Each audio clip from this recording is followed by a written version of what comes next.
usually, guys, I wake up at like, no matter what, I wake up at 6. Okay. No matter what, I wake up at 6 a.m. I got myself to go back to sleep, but like, it's just, I could go to bed at 4 hours. Yeah.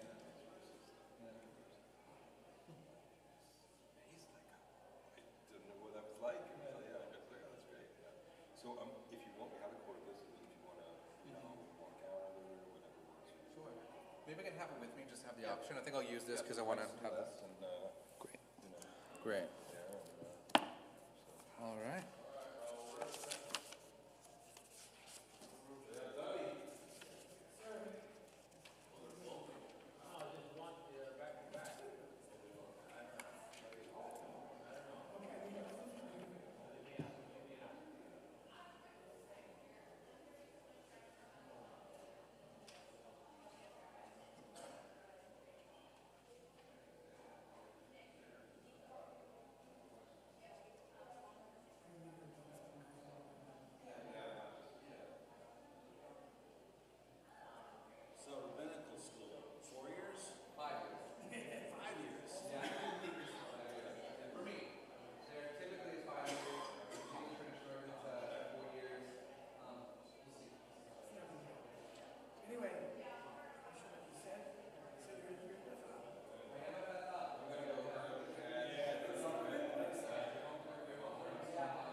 Hine ma tovu manaim shevet achim gam yachad.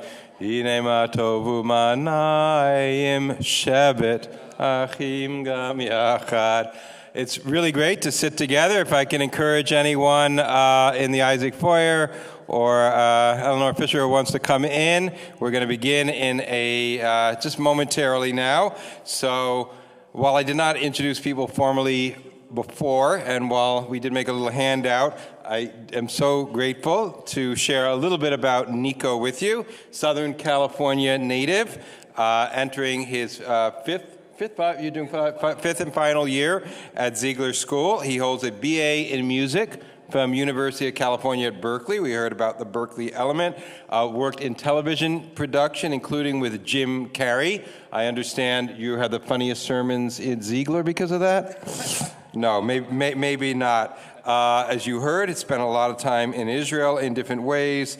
Spent a year at Israel, the conservative yeshiva there, the Leffel Fellowship, Machaneh Shorah, and we've had that opportunity. It's really great to have you here and to be talking about the sort of what does it mean, right? It's 2024. It's been a long time since we received Torah. We always need to receive it again. How do we renew that? What's our relationship? Being Jewish on purpose, with purpose. Nika Losarelli.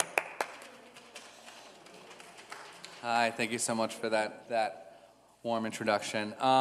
So first off, thank you all for being here. If you're, I see we're a little scattered about. We're kind of an intimate group. If you feel moved to come closer, that would be great.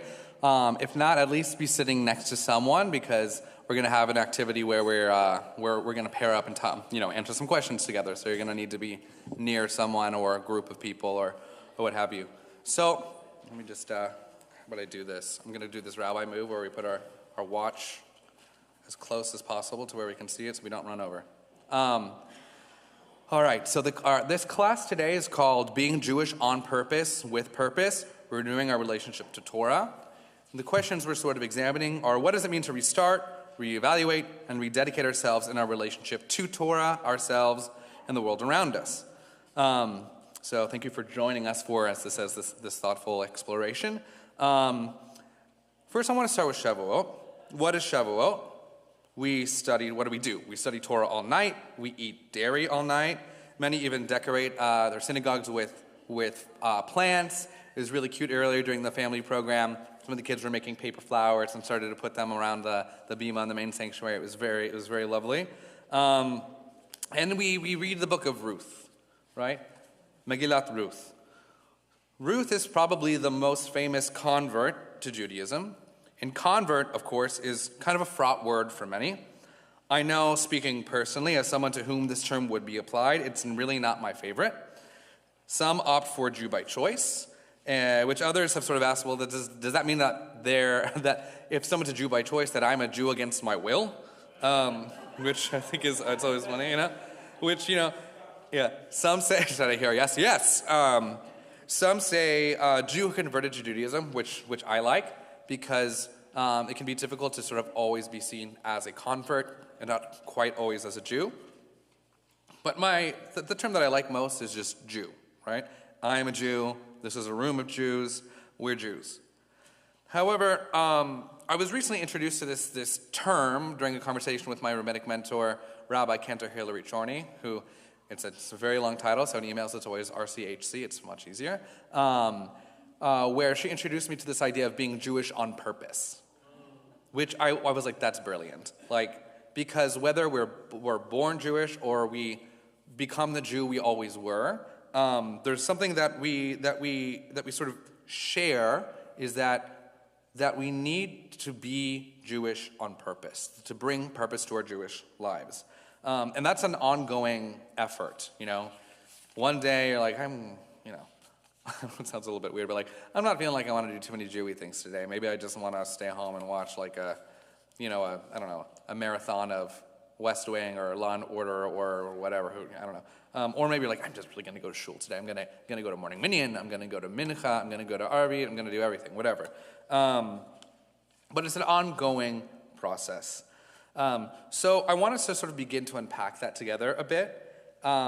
So for a few minutes, I'm going to have everyone break up into groups of, move my watch right here, I almost forgot immediately, groups of 2 or 3. And we're going to explore the following questions, which are on your sheets. I don't expect you to get to every question, because each of these could be a class unto themselves. But just do your best to cover as much as you can. And after you've had a chance to discuss, we'll come back together to share a few insights. And so sharing, we need sharing, but sharing is maximum invitation and minimal pressure. So share only what you're comfortable sharing. So you'll see right there, there are 4 questions. Yeah, let's do it. So we're just looking at the 4 questions that are listed on your sheet. Yeah. There should be, here, can I look at this real quick?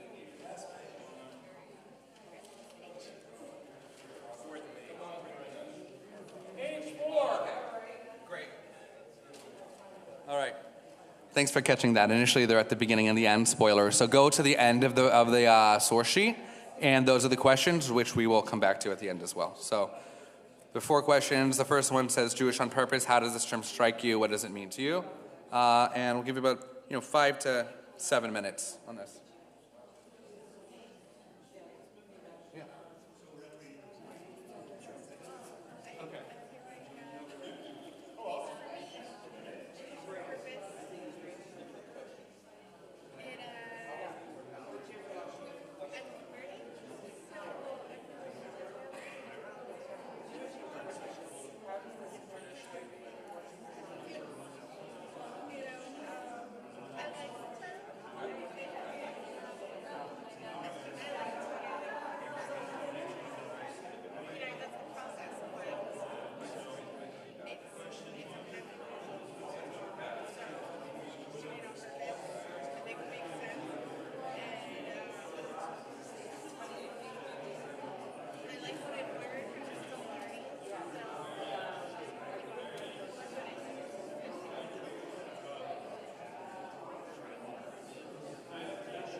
Hey folks, if you're stuck on one question, start moving on to one of the other ones, just so we have a chance to explore a couple of things. But as you were, this is beautiful.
Okay, everyone, let's take about 30 more seconds to sort of wrap up our conversations, and we'll come back together.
All right. I love the enthusiasm. I'm going to ask us to sort of come back together. I can't do the whistle. All right, folks, let's wrap up our wonderful conversations. I want to hear a bit about what you all discussed. So we're going to come together as a group now. Wow, that was great. Thank you. So I want to hear some reflections. What did your group talk about? What did you realize? What struck you? Let's just get a couple hands here. Yeah. Also, can you please say your name for everyone, and also for me? Okay. Hi. And we were each sharing our experience. In the answer to the first question, we were each sharing sort of our experience of a time in our life when we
Thank you for that. I mean, there were other points of view also. Sure. It's a way that people can pick and choose, like sort of Jewish catalog style.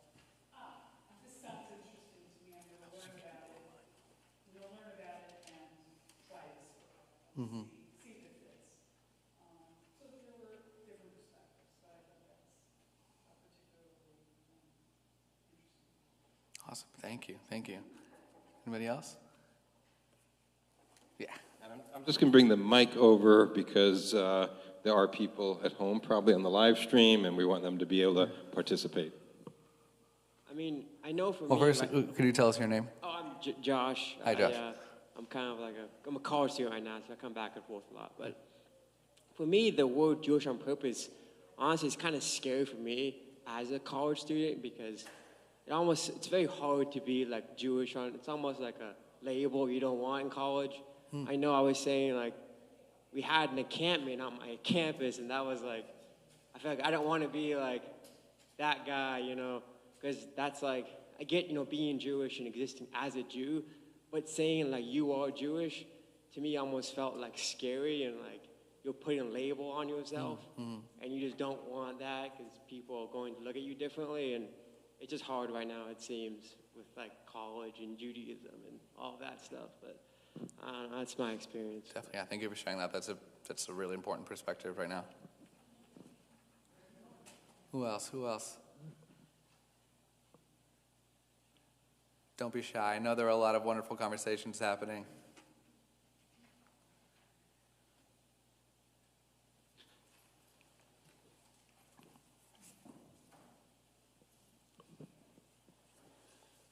My name is Martha. Hi, Martha. Hello. We were talking about, and this kind of goes back to earlier when we were talking about the door and the idea of crossing generations and our relationship with the Torah through our children and how engaging with Torah and Shabbat, for instance, looks different for someone who has smaller children versus someone who has, bar mitzvah or even adult children, and how that informs this very, very dynamic breath that we bring to Judaism and to Jews as a people. And Josh, I just wanted to say that I really, really appreciated your answer, and I know that for a lot of college students, being Jewish on campus right now is really, really hard. And so, we support you as a community. Thank you. Thank you, Martha. Good time for one more. Yeah, right. It's like a little bit like The Price is Right now. It's great. Thank you, Rabbi. Yeah, there you go. My name is Nancy. I guess when I saw the question, it was in my late 20s when I started seeing, I had Christian friends who were just so Christian, and I had this one Persian boyfriend who was so enamored with his family and the Persian culture. And I said, here I am Jewish doing very little. And I wanted to purposely get to go back and return, to the fold, as you might say. So I started joining Jewish organizations, like Hadassah initially, and then I came to Neve Shalom, and, and other things. So, that was probably, seeing others being so attached to either their religion or culture. I said, well, who am I? Let's look into this. That's great. Thank you so much. All right, I want us to hold on to this beautiful sampling of reflections that we've just heard, and also really hold on to the reflections that you had in all of your conversations. And as we move through these texts, I want us to explore towards the end how those reflections and how those ideas may shift or change or not. Because I want to move us through a couple themes, through a couple texts. So the first one we're going to look at is Ruth. I believe it's on the first page of your sheet here. So Ruth the story that we read every Shavuot about sort of Judaism's most famous Jew on purpose. So I'm just going to read this in English for time's sake. So she said, "See, your sister-in-law has returned to her people and her gods." So this is Naomi speaking to Ruth. But Ruth replied, and she said, "Go to follow your sister-in-law," saying, go home. You don't need to be with me anymore. Go back to your people. But Ruth replied, "Do not urge me to leave you. For wherever you go, I will go. Wherever you lodge, I will lodge. Your people shall be my people, and your God, my God. Where you die, I will die, and there I will be buried. Thus and more may the Lord do to me, if anything but death parts me from you." When Naomi saw how determined she was to go with her, she ceased to argue with her. So what's going on here? What four specific things is Ruth dedicating herself to do? Just take a second to look at it again and then just sort of shout them out. There are four things going on here that she's saying she wants to do. She will do. Mm-hmm.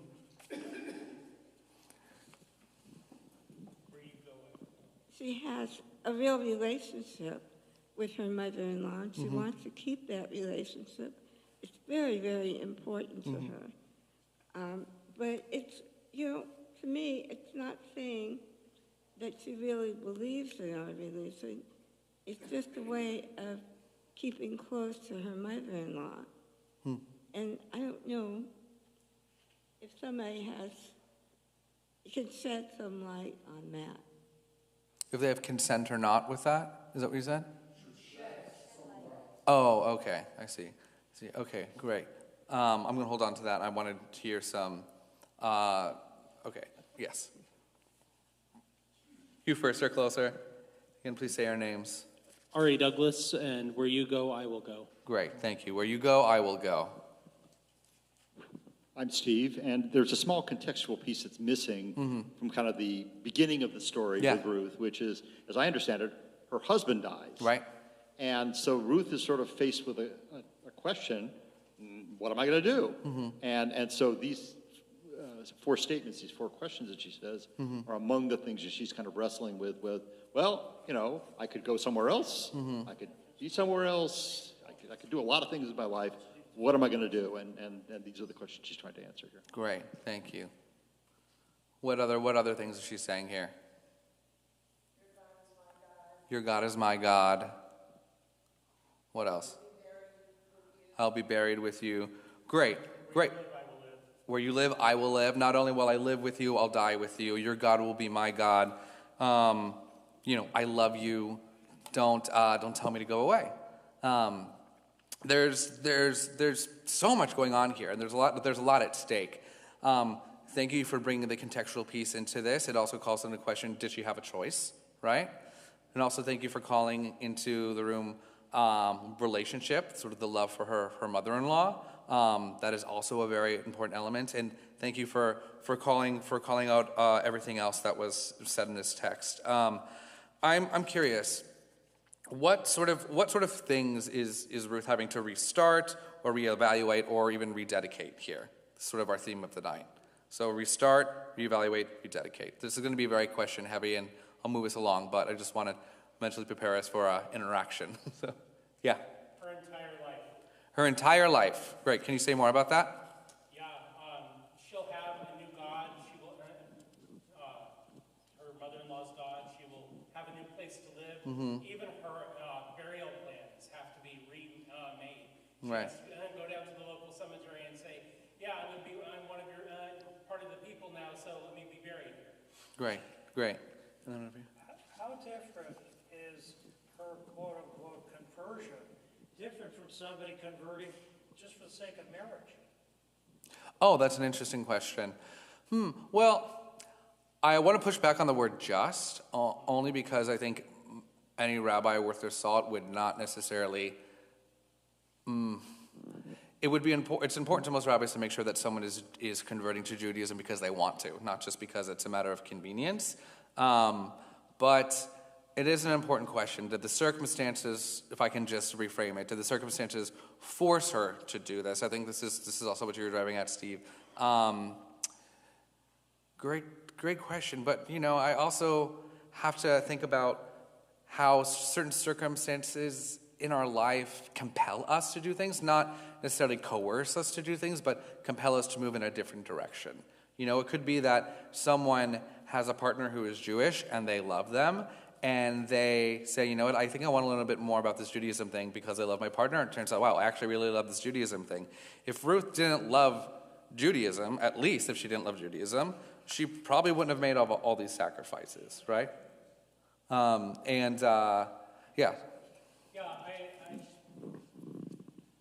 I just want to point out that you know, I do think that Ruth loved Judaism, and but I think that converts who are converting for their families, for their loved ones and family, I've just this last Shabbat I heard a story about someone who converted because they helped to raise their child to be Jewish and experienced the beauty of a bar mitzvah, and personally, and that was how she really grew into Judaism.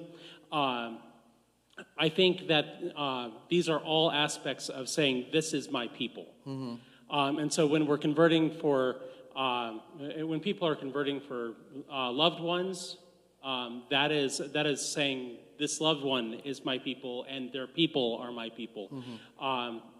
The same as Ruth was saying to Naomi, you are my loved one and your people are my people.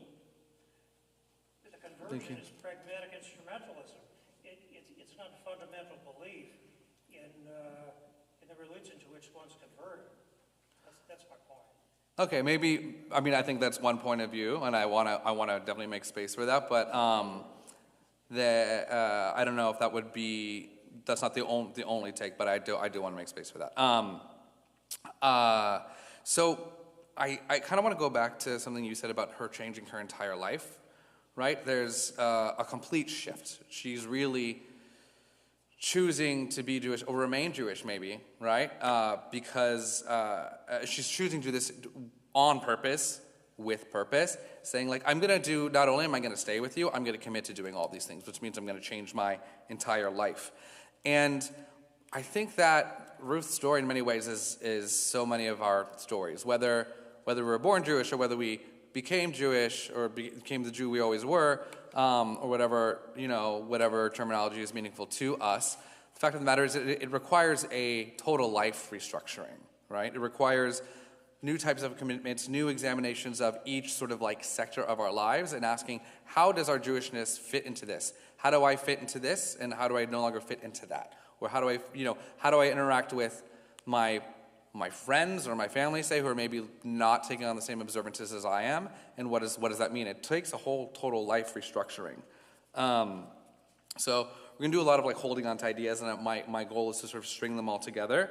So, and this moment is sort of a moment of receiving Torah, I would say, for Ruth, right? If not really like a strong commitment to learning Torah. So I'm going to move on to the Torah piece of Shavuot here, because it's Shavuot after all. So in addition to receiving Torah, there's something else significant about Shavuot, which is the wheat harvest, right? Now, let's work backwards. We've just been counting the Omer, which literally means, Omer literally means bundle of grain or sheaf. So we've been counting our way up to the wheat harvest. But right before the Omer came Pesach, and a major feature of Pesach is wheat, or the lack of wheat, right? To be more precise, we aren't to have any leavened products in our possession, and we're not supposed to consume them. And while it encompasses the commandment encompasses oat, rye, spelt, barley, wheat tends to be sort of the main star of the show. Now, with that in mind, let's move on to the two sources from Vayikra, from Leviticus here, which say, the first one says, and from this is sort of where we get the Omer, which we just completed, and from the day on which you bring the sheaf of elevation offering, I'm reading it in English, and then I can read it in the Hebrew, the day after the Sabbath, you shall count off 7 weeks. וספרתם לכם ממחרת השבת מיום הביאכם את עומר התנופה 7 שבתות צמימות תהיינה. They must be complete. And then we get, you must count until the day after the 7th week, 50 days, then that shall be an offering of new grain. So I think it's interesting that we have this offering of new grain, and that also aligns with the giving of Torah. There's sort of like an equivalence happening here, that wheat is Torah and Torah is wheat, right? It's sort of the thing that makes up our lives. And yet, look, we can come to say, let's say we eat the same sandwich every day. We eat the same bagel every day. We eat the same, I don't know, oatmeal or whatever every day. It can start to become pretty commonplace until suddenly you no longer have it during Passover or maybe another time in your life. And then we have this period in which we're just so obsessed with wheat, and we're so obsessed with leaven. We're just it's like a whole chunk of the year, because that whole chunk of the year is about sort of a mindset of orienting ourselves towards Torah and trying to really keep it fresh. There's something really great that happens when Passover ends and we have the first chametz. We're like, oh, all I wanted this whole time was like a bagel from wherever, from a local deli. All I wanted was like, I don't know, this specific oatmeal cookie, whatever, and it just feels so good. And the Kli Yakar, which is a commentary on this verse from Vayikra 23:16, says this essentially. He says, this is a symbol of and you shall bring a new meal offering, right? He says, this is a symbol of the day of the giving of Torah. For the Torah must be new for a person every day as if he received it today at Har Sinai, which is something we're marking today, almost as if he was receiving it similarly to how Ruth received it in her sort of moment of, let's say, epiphany or commitment. The Torah didn't mention explicitly that this is the day of giving Torah, and it didn't mention Rosh Hashanah is the day of judgment either, and there is one reason for both. The Torah didn't want to limit the giving of the Torah to one particular day, even though we do commemorate on Shavuot, which is interesting, but doesn't limit it to one day, because every day of the year, a person has to feel as if they have received the Torah at Har Sinai on that day. Right? We're supposed to approach Torah as if we're receiving it today, which kind of goes back to this idea of being Jewish on purpose. Every day we wake up, new sort of set of circumstances, new set of goals, new set of experiences ahead of us, and we have to bring purpose to those moments, right? This Torah isn't just this static thing. It can be sometimes. Sometimes that's nice to say, I'm just going to go through the motions. That's what I need right now. But what the Kli Yakar is saying here is that we need to see Torah and our engagement with Torah as if it's new every single day and find a way to make it new every single day. And I'm just sort of curious, like, how does this land with you? Like the Kli Yakar's take, this statement that he's saying, like, why does he say that Torah doesn't explicitly tell us that there's a day that Torah is given, or just in general, what is this speaking to? Like, what do you think of it? Yeah, right over here. So isn't this just another way that we are created in the image? Because creation didn't happen once and stop. Creation continues. Let there be light is a continuing. It has to happen every day that creation happens. Therefore, we have to accept every day, and we have to interact with it every day and renew ourselves. I think that's great. I think it can be really easy to sort of look at a Torah scroll. I mean, far be it for me to say this, but it could be easy to look at a Torah scroll and say, like, look, it's a static object, right? It contains a finite amount of letters, finite amount of words, even. But I love this image of light. Like light is something that we can't grasp. Just in the same way that I don't think we should convince ourselves that we can totally grasp Torah, which means it's sort of like an ongoing, renewing thing. I think that's beautiful. Yes, over here. So what popped into my head is on Mother's Day when your mother says, but every day should be Mother's Day. Yeah. In other words, that I guess maybe the Kli Yakar's was in he's thinking about is if we only celebrate Torah on Shavuot, and we have a great can we go all night and then the rest of the year not, then that's missing the point. So anyway, that's the thought I had. That's great. It's almost as if like Shavuot is an opportunity to really, it's almost like an incubator or a massive workshop. Like we've just went through this sort of period of almost like wheat famine or maybe Torah famine or something, and like now we've got it. We've received Torah, and we're really gonna like dig into it. We're literally gonna make a meal out of it, and we're gonna we're gonna study as much as we can, and hopefully we bring that to the rest of our lives. I see a lot of hands. I saw your hand first, and then so 1, 2, 3. Yeah. When I celebrate the holidays, any of them, or come to services, I think of my connection to the past, to the far past, to the beginnings of our religion. And it's a connection for me. I can picture myself in those days. It's very meaningful. I think past also informs present and it informs our future, right? I think in every day that we choose to be purposefully Jewish and engage with our Torah, we also engage with our past. It's not necessarily renewing in the sense of we're going to wipe the slate clean. It's like, how am I going to integrate everything that I've experienced into this sort of purposeful Jewish living? Right over here. Thank you. I guess what is going through my mind is, over and over, is the full extent of what we're defining as Torah, and whether we're just talking about the 5 books of Moses, or we're talking about the Tanakh, are we talking about Talmud, everything that was given to us, and is that, are we supposed to have that same sort of, or concept in terms of the renewal and the learning of every day applied to all of that very broadly, or more specifically to the 5 books of Moses? Right. It's a great question. The rabbis have these two ideas of Torah shebichtav, so the Torah that is written, like the actual 5 books of Moses, and Torah shebe'al peh, right? That's sort of the oral Torah, which is meant in many ways to encompass everything that comes after Torah, or all of the interpretations of Torah, including Mishnah, Talmud, Musar, everything. So it's a great question. I can't answer it necessarily because I think that's for each of us to answer. But maybe it's both. Maybe it's worth saying, like, I'm going to just see what it means to sort of like recalibrate my relationship to Torah shebichtav. And then maybe I'm going to choose to sort of recalibrate my relationship to like my interpretation of Torah. Whatever, those two things, there's so much overlap that it can be difficult to differentiate. But maybe I think it's worth it as part of like the process of exploring that for oneself. And I think we had one more hand over. Yeah.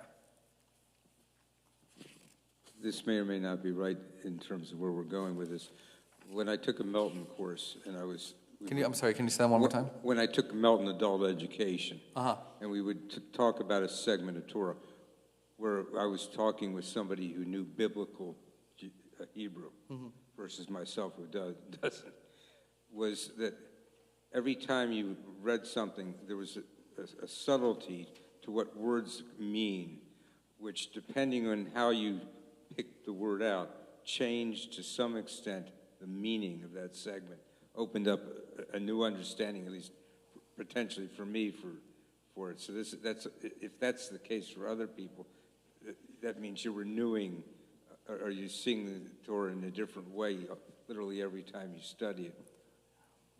Yeah, I think that's, so it's interesting. A teacher, who was it who said this? I believe it was Dr. Cohen, one of our professors said this, that when, in our most recent class actually, when we make a source sheet, we're actually creating a new text, creating a new intertext, right? There's a hope that this set of texts will somehow be associated with one another. They'll speak to one another. They'll interact with one another, and they'll stick in your mind in a new way. And I think that is just sort of like the bread and butter of Torah interpretation, exegesis, of being able to sort of mix and match and move around and see things in different contexts and in different sort of seasons of our lives and see like what it gives us. There's this idea, hafochba, turn it, that is the Torah, like a gem or a diamond, and everything is in it. That's sort of what we do when we zoom in, we zoom out, we reorganize, we bring different versions of ourselves to a text. I don't know if that answers your question, but I just was excited to sort of be in conversation with that. Did you say I have 5 minutes? Okay. So in the interest of time, I want to sort of move us through a couple of ideas. So we've talked a bit about our relationship, kind of our individual relationship, but I also want us to think a little bit about the fact that receiving Torah, like at Har Sinai, at Mount Sinai, was a communal experience, right? It was something that we did together. So it's not just about the self, it's about the people sitting next to you. It's about the people in the other row. It's about the people on the other side of the room. It's about the people who aren't in this room, which is also important to notice. It's about the people who are the Jews all over the world, in Israel, wherever. It's about this communal experience. And I kind of I'm kind of imagining what the conversation at the beginning may have been, but I want to hear just maybe one or two ideas of what sort of tensions are there between self-interest when it comes to Torah and communal interest when it comes to Torah. Like what could come in conflict? Like I want this, but then that chides against the community or something. Don't you dare change that melody. Don't you dare change that melody. Well, Rabbi, look, it's easier for me to sing. It's easier for me to sing that way. Why can't everybody else just change? Right? Why not? Well, everyone knows the tune.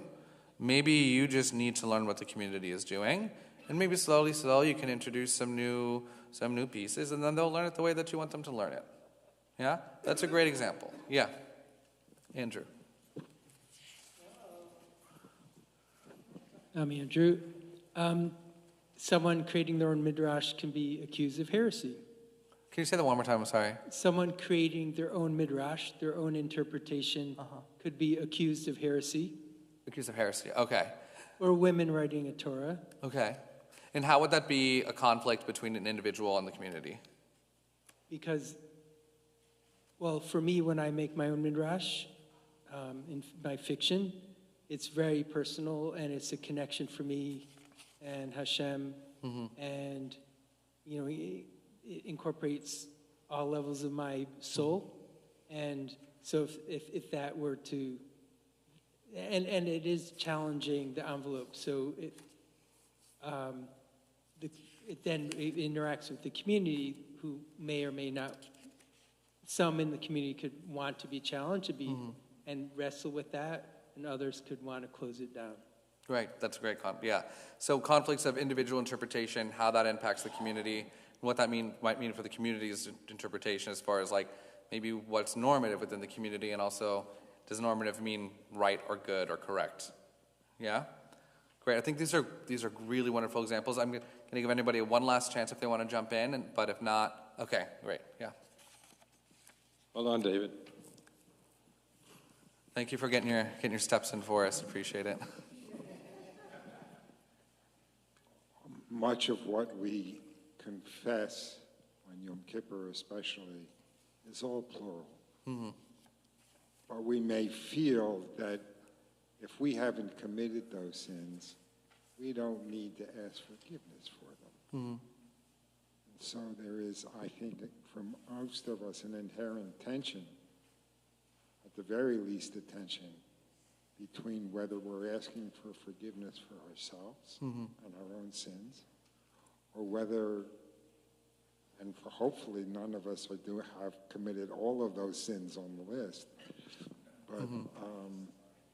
but nonetheless, we are asked to seek forgiveness for the community, and sometimes that can be emotionally challenging.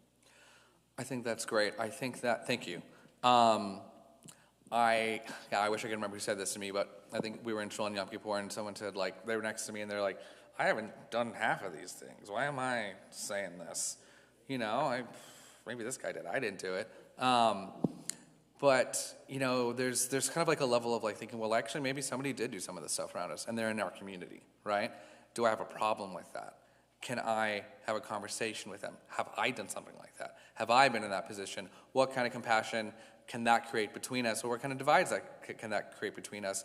When it comes to how we interact with our values and our Torah, we could come to some completely different conclusions. And then we have this moment of like communal, sort of like communal confessing and responsibility taking. So I'm sort of being given the red light here. So what I want to sort of like leave us with is two things. One, there's this idea, I'm sure that many of you have heard in this room. It's in one of the texts on the sheet. It's in the let me find it. My pages are different from yours. It's in the Mishnah Sanhedrin, and then so it talks about so it's in Mesilat Sharim and Mishnah Sanhedrin. These two ideas: I am but dust and ashes, and the whole world was created for me.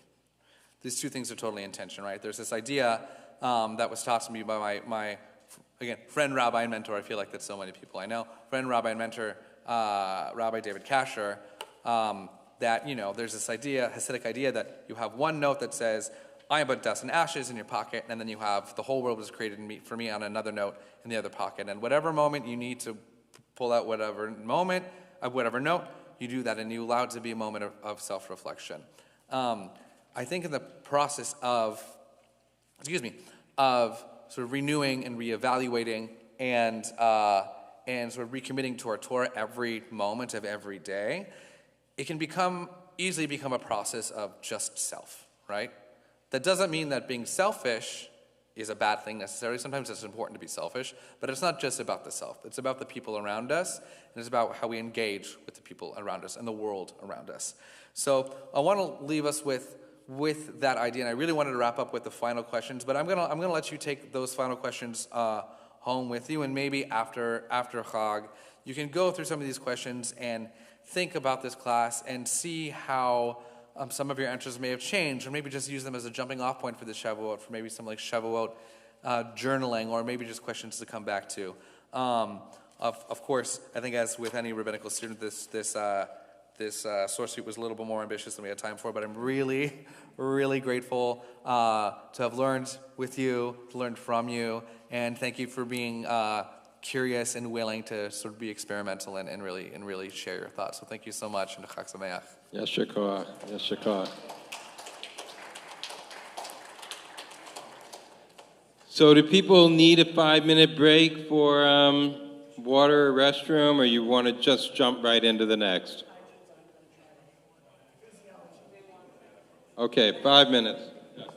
Okay, Nico urged you to sit closer. I'm gonna actually ask very nicely that when you come back, we're gonna be doing some singing, and communal singing doesn't really work so well when we're all scattered around. So if we could fill in the first rows, that would be fantastic. Thank you.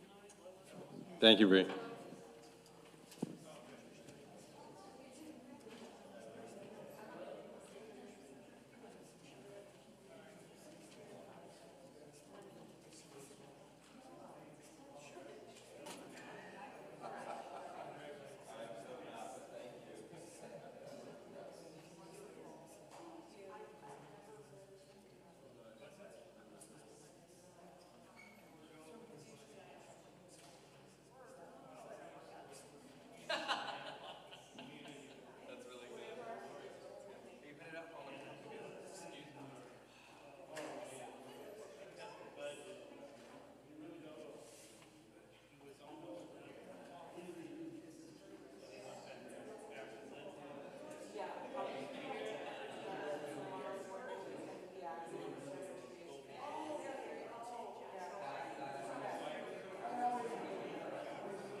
Had this thing up.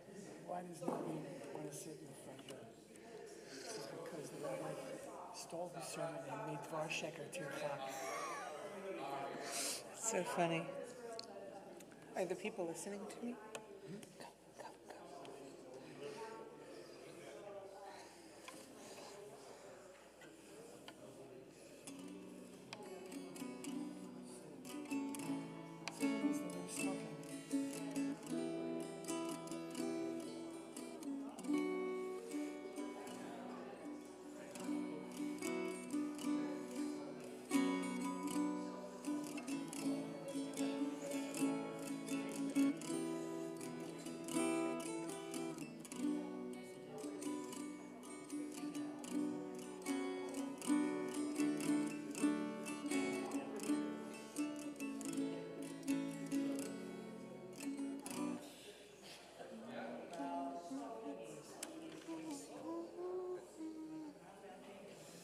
Oh, you listened to my instructions. So you work at ICAR. How long have you been at ICAR? So I'm there mostly as a layperson, but I run a Kumzit circle for them once a month.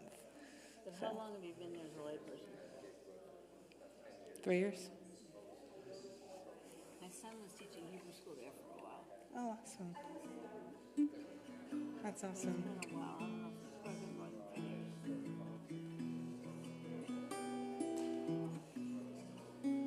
They were very good to him. I was very impressed. They're great there.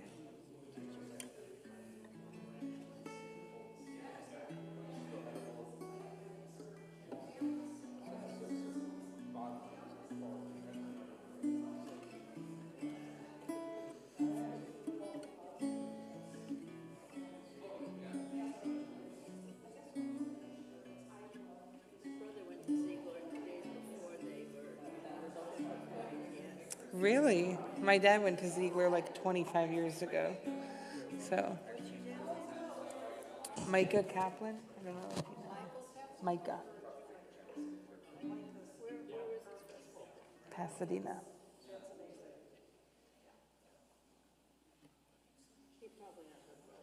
Who's your brother?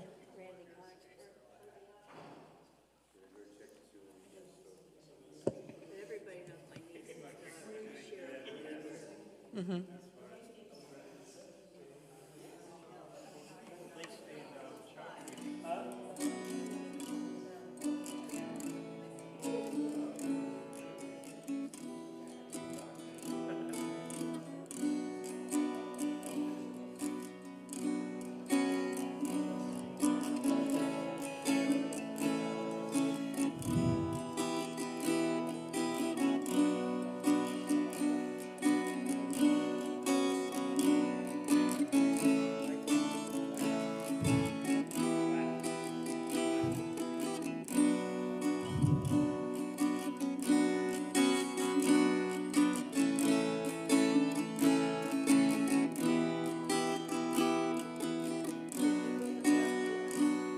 Yai nai nai nai, yai nai nai nai, yai nai nai nai nai nai nai, yai nai nai nai, yai nai nai nai, yai nai nai yai nai nai nai, yai nai nai nai, ay ay ay ay, yai ay ay ay ay ay ay, ay ay ay ay, ay ay ay ay, ay ay ay ay ay ay ay, ay ay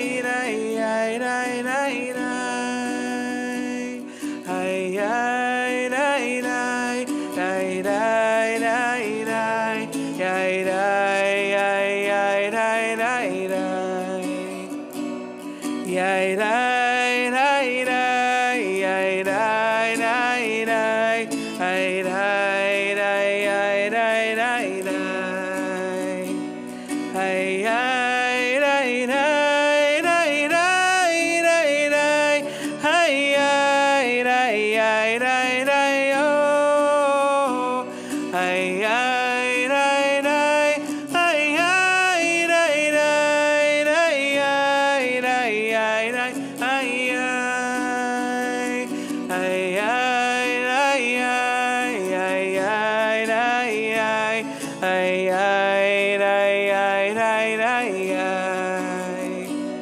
ay, ay, ay, ay, ay, ay, ay, ay, ay, ay, ay, ay, ay, ay, ay, ay,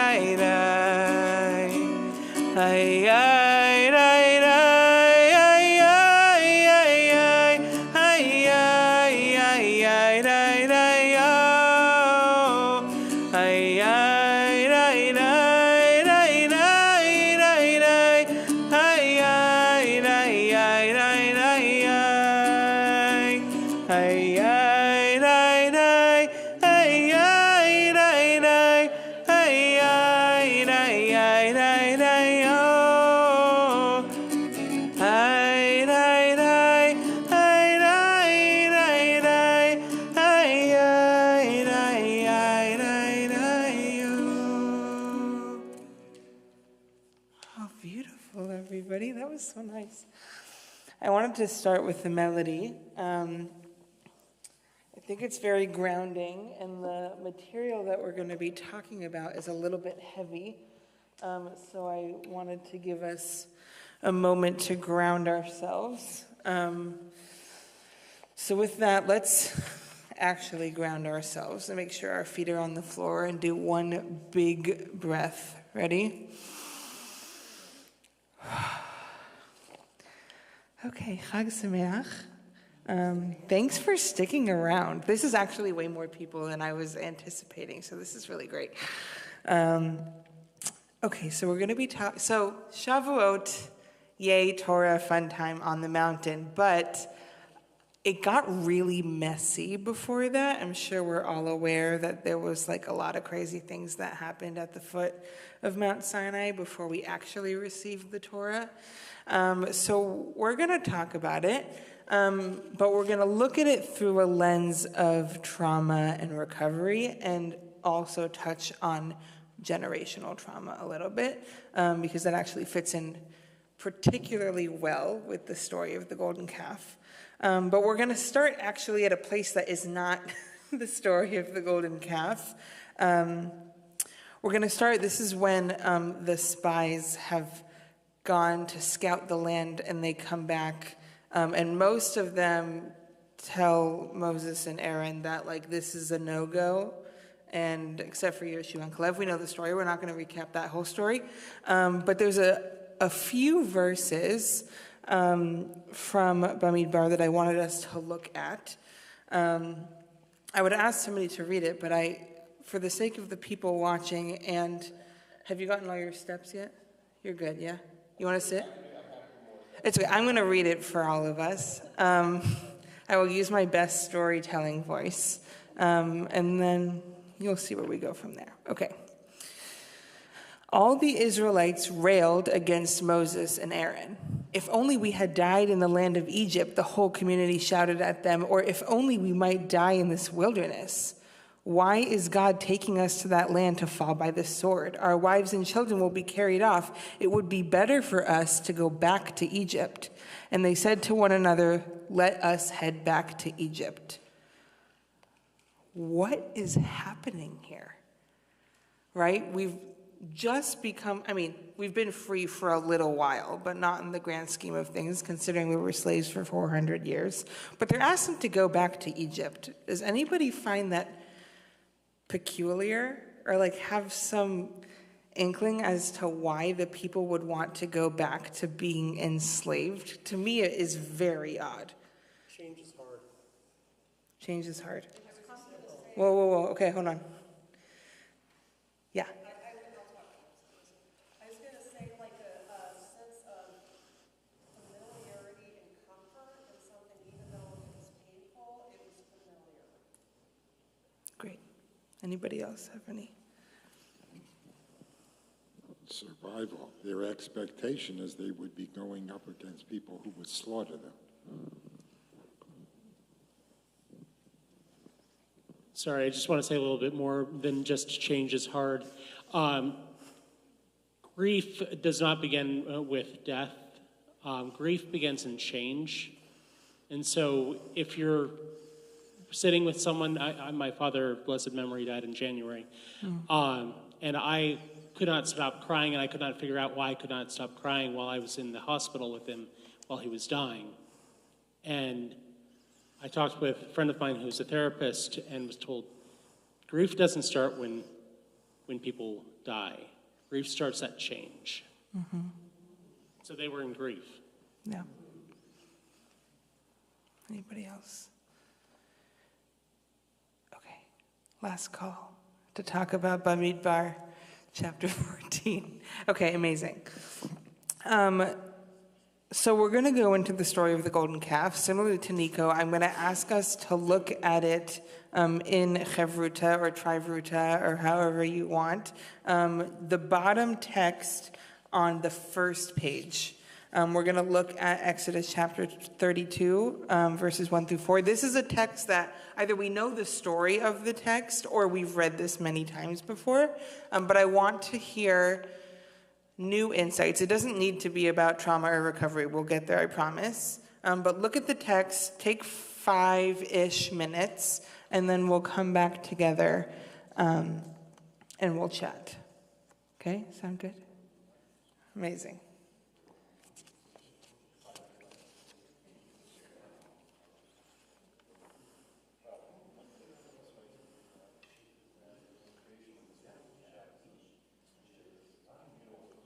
It is way too quiet in here for people that are supposed to be talking about this.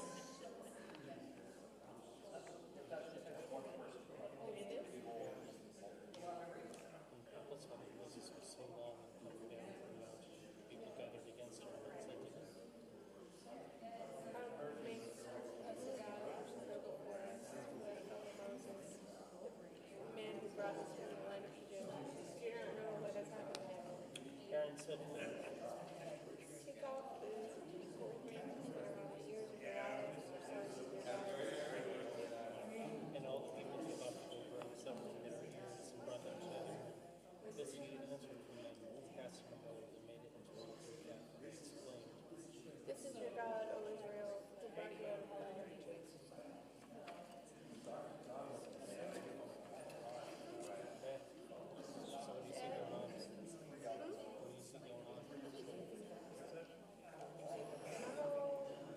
Where Moses is. Why is it taking so long? We'll wait here forever. Where is he? And we don't know who to follow because he said they're going to heaven or what. So make us something that we can see. I see them not knowing Yeah. like they work with some guy. But that guy, the one aside, we don't know what's about him. He let us up. He says he's our leader, so we're following him. We don't know very well.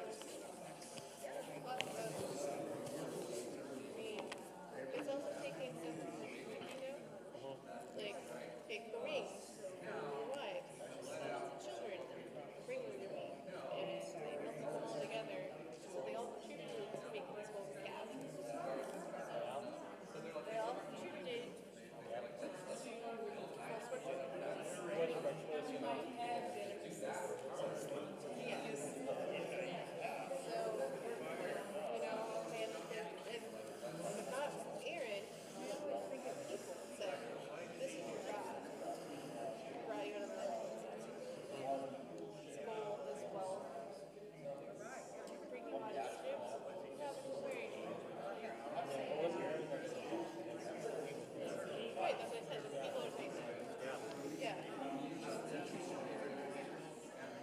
Well, that keeps the priesthood from being tainted by the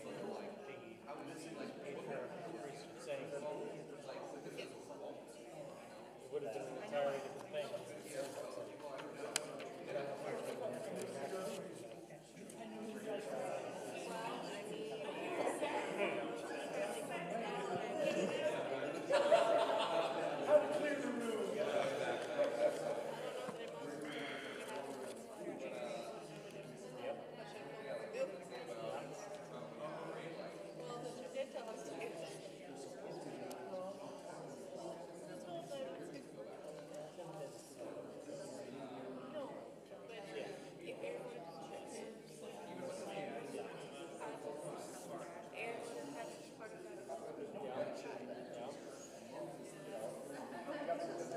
It's not all, it says it's all the people, but it wasn't all the people, right? Because we know later on,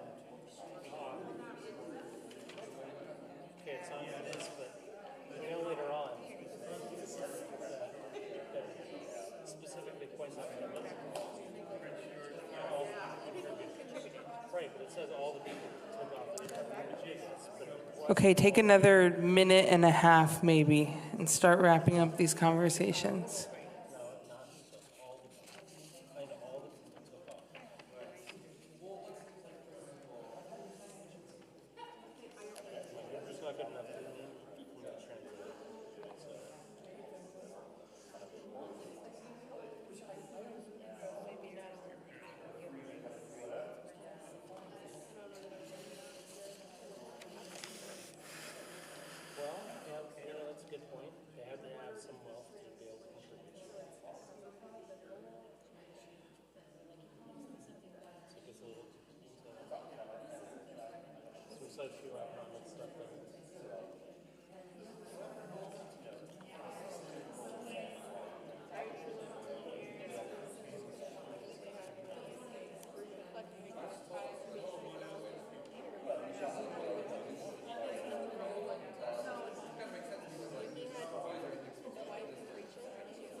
Okay, we're going to wrap up our conversations. So get in that last bit of insight, last bit of Torah.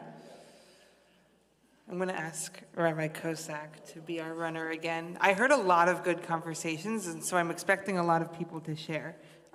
What were your conversations? What was your insight about literally 4 verses from Torah? What did you guys I've only burned off like 1 bite of cheesecake, so I want to see hands all over the room. He bowed to peer pressure. Aaron bowed to peer pressure. Sure. Yeah, that was one line. It's not a whole lot of pressure. But there were a couple things. One was that I guess I never paid attention to the fact that it was Aaron's suggestion. It wasn't the people who spontaneously, threw all their rings into the fire and all of a sudden they had a puddle of gold, so they had to do something with it. They came, they said something, they expressed their doubts, and Aaron says, well, let's do this. Okay, so that was one thing. And then we were looking through, and can I ask where they got a mold of a calf? No. That's a great question. Lots of sand, right?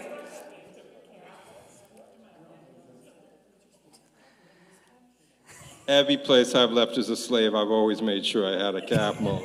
Right, they had matzah and their silicone giant mold of a cow. That was what they brought. What else? Dolphin skins. There is an interpretation, which is it's in the Perushim somewhere, but it's also amusing, that Aaron was temporizing. He thought, well, if I ask them for money, they'll go away. That's good.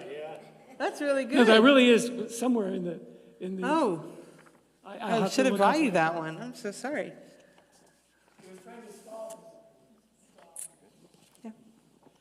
Following up on that, it's all the people that give stuff have gold rings. So we're getting kind of into a socioeconomic thing because we know that later on, when Moses comes down, there's going to be a lot of people slaughtered, unfortunately. But not everybody's slaughtered. So it's only the people that have gold that are slaughtered, right? Kill the rich. Yeah, eat the rich. Yeah, I was thinking about how much gold did they really have, and that made me think about, well, how big was this golden calf? Well, remember they took all the gold from the Egyptians. I know, but I mean, I was just thinking, I always picture this golden calf as kind of like life-size, but maybe not. It's funny. I don't know if anybody knows of the show Hayehudim Ba'im. It's an Israeli show, and there's a skit of the guy is dressed as Aaron, and he's got like all these gold chains with dollar signs and golden teeth and a tiny golden calf, and he's talking to the people like, oh, Moses, forget about him, he's not coming back. And then all of a sudden you see like this guy with a beard and 2 big rocks standing behind him, just like And he's got this like tiny, it's literally like this big. It's funny. You'll have to watch it. I'll send it to you. Yeah. Couple of things. First of all, with the first sentence, we don't know whether what was being expressed was absolute fear in terms of access to water and food. How are they going to get it? It seems like this Moses guy can provide it for us in the middle of the desert, but I don't know what happens when he's not around. Secondly, neither Aaron nor God react to the notion in the second sense about saying that it's Moses who took them out of Egypt, not God. And I mean, Aaron makes it worse when he says at the end that the calf is who took them out of Egypt. But there's no protest, even by God, when there's that statement. And in terms of the gold rings, it says that everybody contributes. Does that include the Levium who are going to do all the killing later? Usually they're thought of as not having participated in doing it, but nobody's accepted here. Yeah, I want to hear from everybody, and then I'll respond. Just bring it on.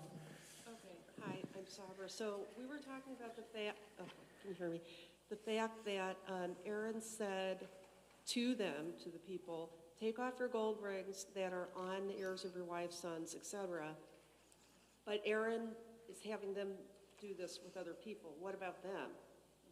Why are they not being asked to do the same thing? I mean, it could just be that they didn't have them, right?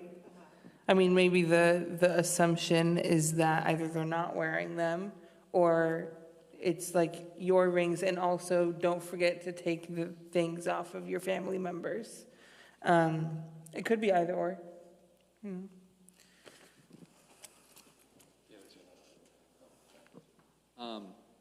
We sort of discussed how just removing somebody from a traumatizing situation doesn't necessarily sort of like help or fix immediately with what they've experienced, you know? They kind of went back to, in a moment of insecurity, they went back to exactly what they did and knew before. You know, they left the situation where they're surrounded by idols, surrounded by idol worship, maybe even making them. That's probably why they know how to make this one. And as soon as Moses was gone and they're in this new place, they don't know what's going on, they're like, let's just do what we know how to do. You know, it kind of makes me think of like when I really tried to like build in my own life. I was too much on social media and the news, and I was like, I really need to pull back from this, took it all off my phone. And then October 7th happened, it was like every app, every social media app, every news source. And then I just sort of felt like I'd gone on like a 4-week sort of like news and social media bender, and I was like, I cannot, in this like horrible moment, like I did this thing that I used to do when I felt like I needed to just keep up with the world. I was like, I can't do that anymore, you know? And I think we all do it in moments of insecurity of just like, let me go just snap back into the thing that I did before, and then we're like, oh, maybe that's not good. You know? I think it struck me as kind of odd here. I never noticed this before, that when the people complained to, when they see that Moses didn't come down from the mountain, they complained, or they're worried or whatever, and so they go to Aaron, and Aaron is the one that suggests to them, well, why don't you just take off all your gold rings, and we'll make this thing here together. Aaron is Moses' brother, you know, and it seems odd to me that that would be the first thing that he would say here. Why didn't he say something about, well, why don't you have any faith that Moses is going to, you know, in other words, he just basically gives in right then and there to the people's demand, and it strikes me as really odd, and maybe one of the reasons why Aaron gets into so much trouble later on. It doesn't say the 40 days that they've waited. And I want to picture, if you're talking about trauma and recovery, the idea that your leader has disappeared up a mountain. He'll need such, you know, at what point does somebody go up like that and just not come back? And we certainly know that experience here in Oregon in terms of people getting lost that way. One question, I don't know whether anybody knows, in hieroglyphics or something, isn't the calf a symbol of some sort? Is this actually going back and picking a symbol from Egyptian holiness. Oh, I'm assuming so, right? If we're looking through a historical lens based on what happened before, I could only assume that it was some sort of deity for the Egyptians. That's my guess. I don't know that we have proof of that. Yeah, watch The Prince of Egypt. I'm sure it's in there.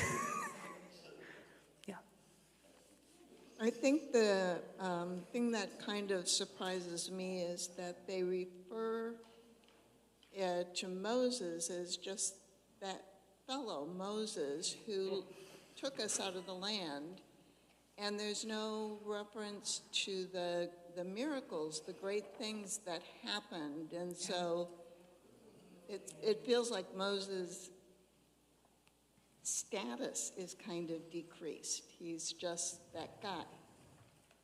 It's very easy for us to focus on the tiny bad things in a situation where we have seen wonders happen, because they stick out like a sore thumb, right? Like if you build a brick wall of 1,000 bricks and 2 of them are crooked, like what's the first thing you're going to see? Is the 2 crooked bricks in the wall of 1,000 bricks. That's how it works here, right? Okay, anything else? I want to talk about Aaron, but I want to hear from everybody. No, I was just going to say interesting thing that was at our search party, but that David reminded me that, no, Moses told them, God told Moses. Yeah, why were the people? No, that's all. If they were so concerned he wasn't coming back, why didn't it make sense? Well, they don't know what autonomy looks like. I don't think they know that if you can't find somebody that you can actually go and look for them, right? So that gets us, I want us to, okay, we're not going to turn the page yet. I want to talk about Aaron because we brought up a really good point. Aaron is Moses' brother. Now, Moses has only known that they're brothers not for that long in the grand scheme of things, right? So Aaron and Moses had very, very, very different upbringings. There's a lot to say about like why Moses was the leader of the Jewish people out of the land. He knew about authority. He knew how to be in charge. Aaron doesn't have that experience. And so I think Aaron might be a little bit more skeptical, even though he's his brother, but he grew up looking at Moses as, I'm gonna invoke the name again, as the Prince of Egypt, right? So who knows what their relationship was like? I mean, I have siblings, and none of us are royalty, and we're still jealous of each other about certain things. I mean, this seems to be an extreme. So I'm not sure that we can, yeah, sure, Aaron is Moses' brother. How do we know that he trusts him? I mean, we saw the 10 plagues. Those were kind of cool. It's not fair. God loves you best. Right, or that, right? He's been under slavery for so long that he wants to experience something new altogether. Okay, amazing. We're going to turn the page. We're going into the Talmud, Masechet Shabbat. I like Hebrew grammar, and I also like weird stories in the Talmud. And I found something that has both. Allow me to enlighten you. And Rabbi Yeshua ben Levi said, "What is the meaning of that which is written? And the people saw that Moses delayed," the word is boshesh in the Hebrew, "to come down from the mountain." He says, do not read the word in the verse as boshesh, rather read it as ba'ushesh, 6 hours have arrived. So it's really saying when Moses ascended on high, he told the people, in 40 days at the beginning of 6 hours, I will come. Fine. Here's where it gets weird. After 40 days, Satan came and brought confusion to the world by means of a storm, and it was impossible to ascertain the time. Satan said to the Jews, "Where is your teacher Moses?" And they said to him, "He ascended on high, he's on the mountain." And he says to them, 6 hours have arrived, and he has not yet come. Surely he won't. And they paid him no attention. Satan said to them, "Moses died," and they paid him no attention. Ultimately, he showed them an image of his deathbed and an image of Moses' corpse in a cloud. And that is what the Jewish people said to Aaron, For this Moses, the man who brought us up out of the land of Egypt, we know not what has become of him. This is crazy, okay? I just want to put that, this is relatively new to me. I learned it in a class last semester. But let's think about it for a little bit, right? So Moses, first of all, the people are, I don't know if you remember, the people are skeptical of Moses. Pharaoh's like, no, I'm in charge. And the people are like, okay, yeah, this is not going to work. And then it kind of works. And then they walk through the Red Sea because it parts in half. There's a lot of crazy stuff that happens. And then Moses is like, okay, wait here. I'm going to go get the most important thing you've ever seen in your whole life. I'll come back. And then he doesn't come back. And then somebody shows you a picture of his corpse. Where? This is traumatizing, okay? So if you're an Israelite who only knows slavery and has been in this wandering of a long time, and they have no idea what's in store for them. They're going to be wandering a lot longer, right? So what do you think when you see that, this guy that promised you a better life, goes up to the mountain and dies there?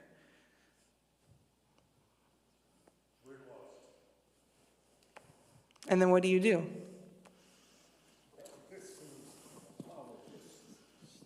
This seems an apologist story because they don't want to blame the people. They want to be able to blame a third ex machina party, Satan, and I think it's a cop-out. Fascinating. Okay. Anyone else?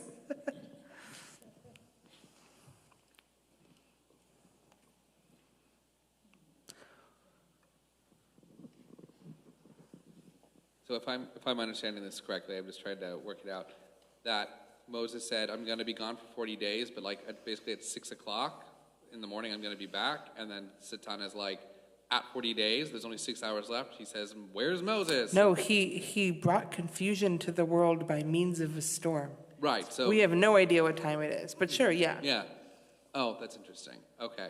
So basically he took away their ability to count or perceive. I see. Okay. Because initially I was going to say, they got to the very end and then they just lost heart.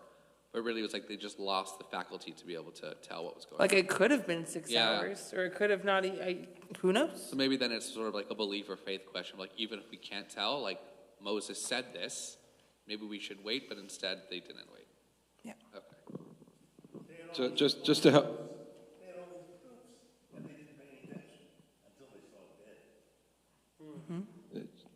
For visual, right? The 6 hour means the 6th hour of the sixth rabbinic hour. Day starts at 6 a.m. of 6 rabbinic hours. Should have been noon, the brightest time of the day. The storm makes it, like Portland for 8 months of year, preternaturally dark, and you feel like it's already evening here. So that's the visual. Yeah. So I feel like, they started this journey feeling like there was a lot of risk, but the risk was digestible. And they kind of went along and were like, things are going to be okay because great things are happening, but there's still kind of a lot of risk, and the risk is getting more and more. And then finally, the risk turns to this very real fear when they have no idea what's happened to this leader that has pushed them from everything they knew into this strange place that's pretty Right, and we have to remember these people, it's not just that it's a new circumstance. These people have never made a choice in their life, right? They didn't even choose when they get to wake up or what they get to eat or when they get to eat or when they go to sleep or what they do all day. These people have not been autonomous in any sense of the word, and all of a sudden, there is nobody to show them what to do. That's how we get to lines like, let us go back to Egypt, right? It's fear of change. It's you ever go into an ice cream store and there's 30 flavors? Does anyone have an easy time deciding what flavor to get? Okay, well, for the rest of us, that's a daunting, give him the microphone. If I can just there was this movie Moscow on the Hudson, Robin Williams effects. He's a Russian clown. And the first time he goes into a supermarket and sees like a whole aisle of cereal or whatever, he freaks out. And we had a lot of Soviet refugees come in our community, and I talked to, they had to say, that was their experience. It was like, oh my God, we can't choose. There's too much here. I'm overwhelmed. Yeah, yeah. I mean, freedom, we think of it as like, you know, a beautiful, and it is, freedom is like mostly for the most part, it's good, but it's also terrifying, right? Because, you know, these people have never been free, and like their first glimpse of freedom is like not great. So I would assume that they would want to go back to something that they're used to, which is slavery. Yeah.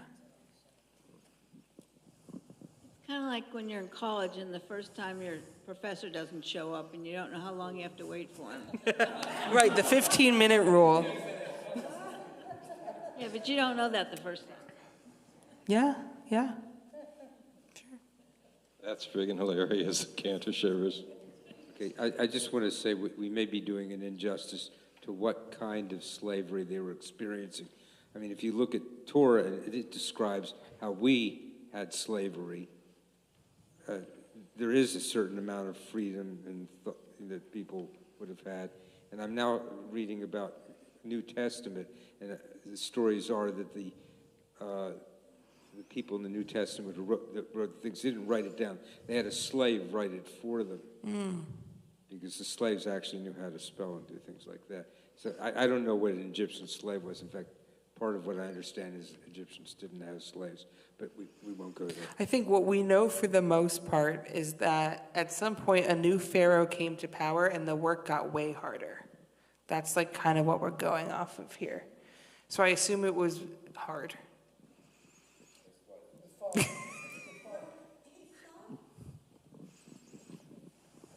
He saw a slave being killed by an overseer. I mean, that's not nothing. That's not freedom. That's not anything close to freedom. Yeah, yeah. Okay, before we go on, is there any other, we're getting into it. We're getting into the meat of this. We're going to do it by way of storytelling. So, Rabbi Danya Ruttenberg, also a musmach of the Ziegler School. Was she in any of your classes? Danya was not in my Maybe class. she was in Rabbi I Eve's knew her class. from San Francisco. Oh, amazing. She's fantastic. And I got the idea of this kind of concept of looking at stories through trauma from her. She has a great book on apologizing and forgiving. You should definitely read her book.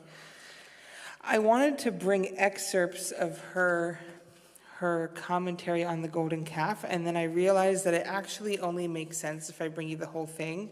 You can follow along with me, or you can just listen.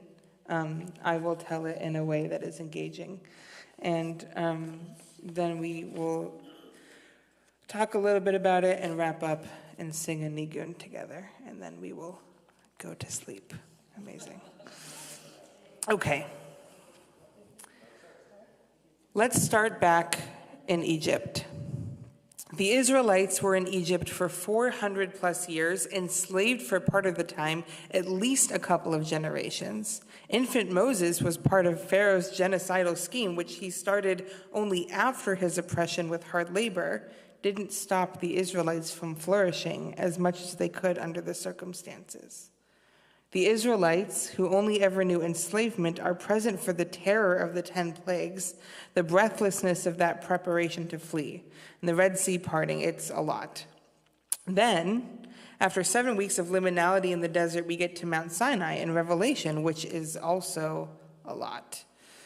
Now Mount Sinai was all in smoke, for God had come down upon it in fire. The smoke rose like the smoke of a kiln, and the whole mountain trembled violently. The blare of the horn grew louder and louder. As Moses spoke, God answered him in thunder. All the people witnessed the thunder and lightning, the blare of the horn, and the mountain smoking. And when the people saw it, they fell back and stood at a distance. You speak to us, they said to Moses, and we will obey, but let not God speak to us, lest we die. This divine revelation is so much, and the Israelites are down for Moses going and getting Torah and telling them what's in it, but they need a break from all this raw theophany. This is a useful time to note that Moses had a unique experience vis-a-vis his Israelite brethren, like I mentioned before.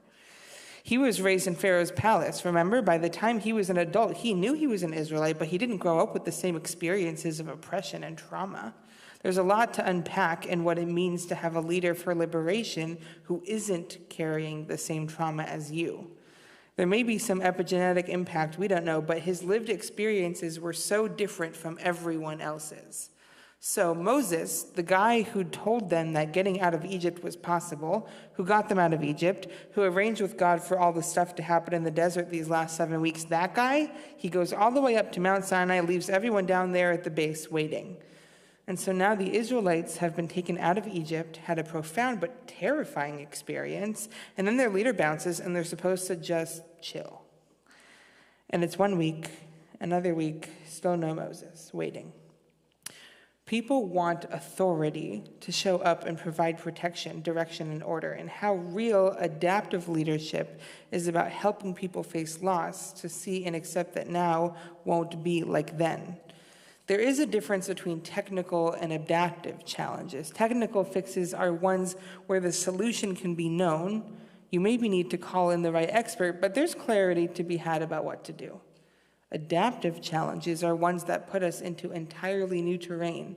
Nobody had ever solved this problem before, not in this way, with these factors, or maybe it's just new terrain for us, but there's an existential change in there, something that alters our identity. So now the guy that the Israelites had been looking for protection, direction, and order is on top of Mount Sinai, and he's been gone. And the Israelites are no longer in the horrific, oppressive, but familiar space of Egypt. They're in the desert alone, with no way to make sense of everything that's just happened. And who's been left in charge? That's right, Aaron, who, unlike Moses, did not grow up in a palace. He's every bit as traumatized as the people he is supposed to be leading. He's also dealing with and processing the same stuff they are. The people say, let's make a God who can lead us, who can provide protection, direction, and order, because who knows if Moses is ever coming back ever. And Aaron says, okay, I'm in. He's longing for this too, so they make the golden calf and say, this is the God who took us out of Egypt, and then they just transfer all their feelings onto this object. That may be like the objects they saw worshipped in Egypt. Familiar, no, not like all that terrifying thunder and lightning and Revelation business that was new and scary. And then led us to being left alone and scared. This we know. It was an attempt to create a technical solution to an adaptive problem. They could not handle all the loss and change. They wanted a quick fix, a known answer to this problem, but this was an adaptive challenge, one that put them on entirely new terrain. And there was a leadership void. There was nobody there to help them bridge this loss, to make sense of how profoundly different today was than yesterday, to hold their fears about what wouldn't be the same. So they rushed in to make today just like yesterday, but it was false. It is not the Israelites' fault that they were left without the leadership they needed. Aaron was just as panicked and traumatized as they were. He did not have the necessary tools to navigate his own feelings about this moment, let alone help his community with theirs. Isn't that amazing? Yeah. Well, that's kind of like your cop-out.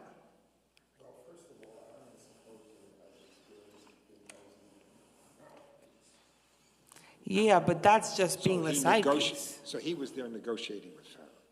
Sure. So he's already had leadership experience. A little bit. He's never been the guy. Moses didn't have any before either.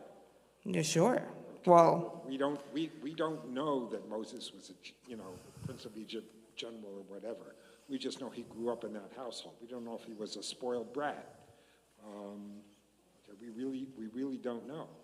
No, we don't know. So I think it undermines the argument to just forget all of that. Fascinating. Other reactions to Rabbi Rottenberg's drash? Well, they had come through a bunch of good things that had happened. I mean, they got to the water, and the water parted, and they got to the other side, and the Pharaoh's fleet, Pharaoh's army was killed, and they were still alive. I mean, all these things had happened beforehand. They should have had a little bit of trust, you know. That's manna in the desert. It wasn't wonderful, but it was better than what they had in Egypt, being killed and made to do things that they really couldn't do when they had to make bricks without straw. I mean, I just want us to think practically about the wonders, right? Specifically the plagues and the splitting of the sea. Like, in our minds, these things were good and benefited us for the sake of freedom. But, like, just for a minute, imagine actually witnessing those things. I would be terrified. Like, I would be, even if they're not happening to me, even if I know the water's parting so that I can cross on dry land, like, that's scary. Yeah. Yeah, we'd actually even call that moral hazard in today's vocabulary, right? I mean, that we're not designed to see that sort of destruction, and when we see it, we're traumatized, and that impacts our processing. Okay, 1 and 2, yeah. So it's interesting she uses this language of adaptive leadership. That's something I know from Ronald Heifetz's writings. And it is about leading through change. And so the thought that occurred to me reading her take on this was, maybe this was too soon. Maybe there had to be more adjustment before the big revelation. It is interesting, 7 weeks into 40 years of not yet being at the promised land. It's actually pretty soon. Yeah, and by the way, the ultimate solution to all this was letting them die off. Okay, so there's another interesting piece. That's kind of where I wanted to close on. Oh, wait, you have one more comment? Yeah. I'm going to get back to that. Okay, 2 more comments. We're going to get back to that. So if you take this story and you understand it the way I think I understand it, basically there's one entity to blame, the entity that knows all and understands all and has set up this situation and these people and put these people in this environment. And that's the God we pray to. He's blaming the Wizard of Oz? Yeah, do not look at the man behind the curtain.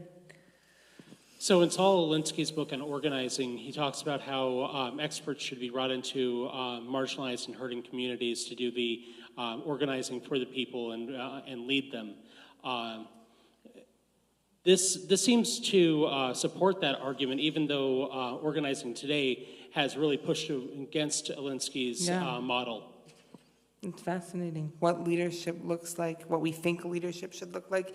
The one thing I want to say about letting people die off is that we have this notion of, like, we had to wander in the desert for 40 years so that nobody that was a slave would be part of the people that entered the land, right? Is this familiar to people? We know about generational trauma now, and we know that it's not that simple, right? Like, grandchildren and great-grandchildren of survivors of the Holocaust, they have, like, in their bodies this stored trauma. There's a whole book that I recently read about generational trauma, and it's fascinating. Like, people that don't even know that they have it, and then, like, a day of the year rolls around, and their whole body is in pain, they don't know why, and they find out that it's, like, the day that their uncle died very young or something like that. We don't know that we have this. So, like, it, in theory, kind of makes sense to let them all die off, but I can promise you that all of the Israelites that went into the land of Israel had trauma stored, which is why I want to finish with the very last text from a book that I love called The Body Keeps the Score by Bessel van der Kolk. It's a short snippet. Can I get a volunteer to read it? And Rabbi Kosak will bring you the microphone. Yeah. And this is where we'll end, by the way. We have learned that trauma is not just an event that took place sometime in the past.